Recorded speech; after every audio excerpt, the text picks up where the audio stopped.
maiksi pa siya. Pero yung journey namin, parang sobrang tagal niya kasi ang daming pinagdaanan. Nag-training kami ng ilang years, nagkita-kita kami, kahit di kami magkakilala, hindi namin alam yung ugali ng isa't isa. Pero sabihin na tumagal kami ng 8 years. And right now, ganitong karaming tao yung sumusuporta sa amin.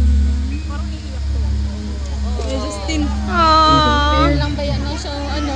But we're just very thankful Iyak na sa lahat sa inyo yan. and sa lahat ng taong nakasama namin. Nakasama pa rin namin ngayon at syempre yung mga hindi na namin nakakasama, gusto pa rin namin silang pasalamatan kasi naging part sila ng journey namin. Aww. And yung journey na to, hindi talaga siya madali. Karoon ng pandemic, karoon kami ng maraming problema. Wala kaming alam sa industry. But then, we were able to pull off ng ganito kalaking show. So maraming salamat sa inyo, 18. Thank you so much. Why? Are Kasi you like that, patuloy kayong Justin? sumusuporta. Kayo nagbibigay ng lakas sa amin. Talagang pamilya na rin namin kayo. Thank you na sa mga pamilya namin, syempre. Sa 8 years na yun, na napapaisip ako, parang may wakas ba talaga to? Matatapos ba talaga to? Kasi alam naman natin, ever since, hindi pa kami nagtatagal, alam namin na hindi permanent itong pinasok namin na industry. But 8 years is good year. Tagal na. So maraming salamat. Mahal na mahal ko kayo. Aww.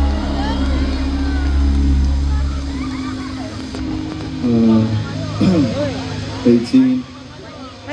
May tissue. May tissue First of something all, sa... Sige, Pablo. Salamat sa inyong lahat sa pag-intindi. Sa sobrang haba ng pasensya ninyong lahat. Although madaming pinagdaanan, journey namin, 8 years na kami. Nandiyan pa rin kayo para sumuporta sa amin. To be honest, kinakabahan ako sa concert na to kasi, you know,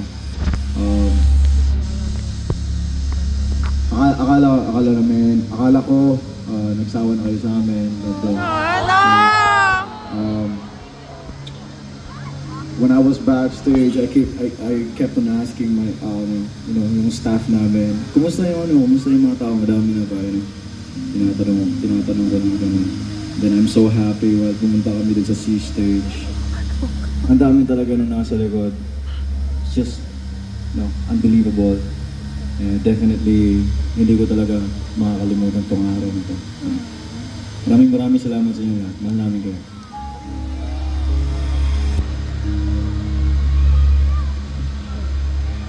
Ang hirap naman mag-talk ng ganito.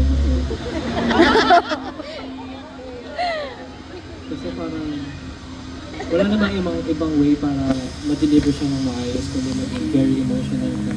And I think growing with SB19, yun yung na-try kong makontrol yung emotions ko. Pero I don't think kaya ko siyang makontrol tonight sa inyo guys.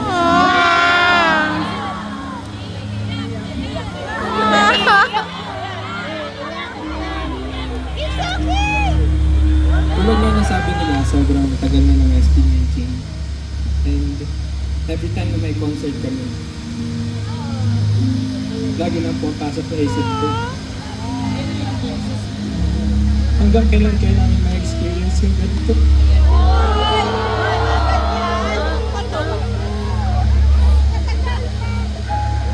Wala pa naman.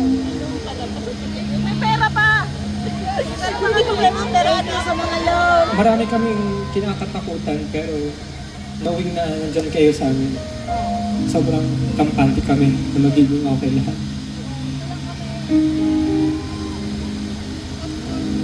Hindi man tayo sure kung kailan magwawakas ang lahat, pero at least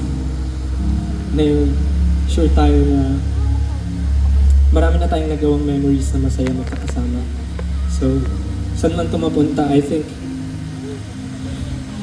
enough na yun para masabi naging makabuluhan yung buhay ko. So, maraming salamat, 18.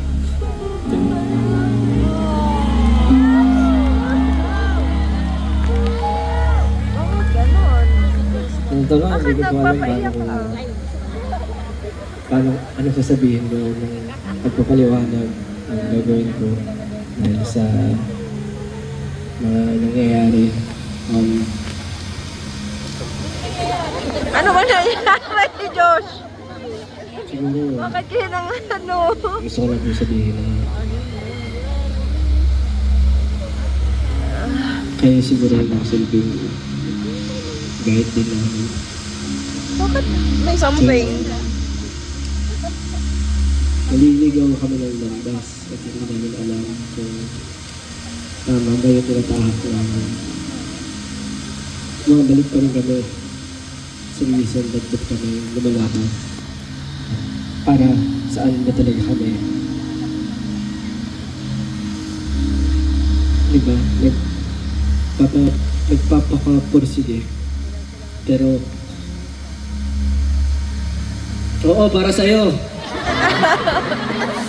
Para sa'yo. Pero gusto ko lang po talaga, ayoko po kasing naging emotional na gano'n. Gusto ko lang po talaga magpasalamat sa inyo. Alam niyo po yung pakiramdam na minsan narang nasa loop ka.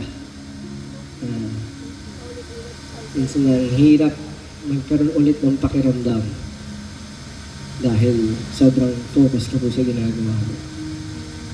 Madalas nangyayari sa akin yun na akala ko namamatayan na rin ako ng passion. Pero together with you guys, na araw-araw ko po nakikita kung gano'n sila kapursigido para abutin yung mga pangarap namin. Parang ayoko po talaga magawa kasi ito. Kaya sana, kahit ano po mangyayari, huwag niyo kami makakalimutan. What's wrong? Why is that boy? Kayong ganyan. Pwede po ba ngayong gabi? Gusto ko lang po pasalamatan natin yung bawat isa. Mamaya sa SB9, we rarely say thank you to each other. Bibihira po. Talagang nakapokus lang kami sa kung anong gusto namin mangyari. Even yung mga tao sa paligid namin, minsan nakakaligtaan na namin pasalamatan. Pero sa totoo lang, nag-umpisa sa pangarap namin. Pero hindi lang siya basta pangarap eh. Yung pangarap na salita parang kung iisipin mo, basta-basta siya. Pero it's a very powerful word. It's a very, very powerful thing. Na kapag nagsama-sama yung pangarap, ang bawat isa, yung passion, yung energy, yung hard work, talagang out of this world yung nabubuo. Kita nyo ngayon, no? Meron tayong ganito, meron tayong samahan na di matitibag. Originally, trilogy lang yung gusto namin ilabas, pero habang tinitingnan ko yung album, parang ang pangit tingnan na tutuldukan mo lang. Kasi pag sinabi mo tuldok, tapos na. And to be honest with you guys, nafe-feel ko rin yun sa amin kasi nga sabi namin, sino ba yung nagsabi na tumatanda lang tayo? Okay. Tama naman po yun. Pero hindi naman po nila natatapos ang pangarap. Hanggat nandyan po kayo na sumusuporta sa amin, yung mga tao na punong-puno ng passion na nandito, na bumubuo ng show para na mabigyan kayo lahat ng napakagandang at mapagmamalaki ng Pinoy na show. Magpapatuloy po kami. Pero yun, nabuo namin yung onesie, yung pangarap, nanganganak, nagbubunga na panibago. And hopefully, together, yung mga pangarap natin magsama-sama para maiangat natin yung industry. So, nagpapasalamat po ako sa inyo. Kahit ito na yung wakas, hindi pa po dito tayo nagwawakas. Yes, please. And as much as we don't want this to end, dahil nga po, dumating na tayo sa wakas. Para sa lahat ng sumama sa amin mula simula, para sa ating lahat.